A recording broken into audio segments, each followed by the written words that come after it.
விஜய தாக்குறது அரசியலா இல்ல வாழ்க்கைய ஓட்டுற யூடியூப் பிசினஸா? இங்க ஒரு விஷயம் நம்ம எல்லாரும் ஓப்பனா பேசணும். அரசியல் என்றால் என்ன?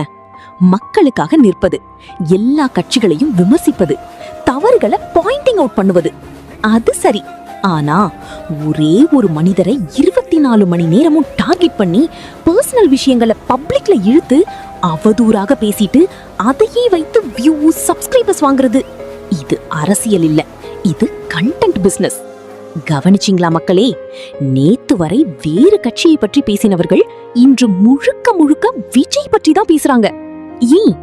ஏன்னா Vijay equals views, Vijay equals reach, Vijay equals money. உண்மை கொஞ்சம் கஷ்டமா இருக்கும். மக்களுக்காக வர்றவர்கள் குறைவு, செல்ஃப் ப்ராஃபிட்காக வர்றவர்கள் அதிகம். அரசியல் இங்க ஒரு பிசினஸாக மாறி இருக்கு. ஒருத்தர் மீது எல்லாரும் சேர்ந்து அட்டாக் பண்றாங்கன்னா அவர் வீக் இல்ல, அவர் டேஞ்சரஸ் லெவல் இம்பாக்ட் கிரியேட் பண்றவன். அதனாலதான் தினமும் அவரை பற்றி பேசுறாங்க. ஒருத்தர் மீது எல்லாரும் சேர்ந்து அட்டாக் பண்றாங்கன்னா அவர் தவறு பண்றவனா இல்ல அவரை மக்கள் நம்ப ஆரம்பிச்சுட்டாங்களா? விஜய் பற்றி பேசுற ஒவ்வொரு சேனலுக்கும் ஒரு கேள்வி: உண்மையா அரசியல் பண்றீங்களா இல்ல வியூஸ்க்காக அவரை யூஸ் பண்றீங்களா?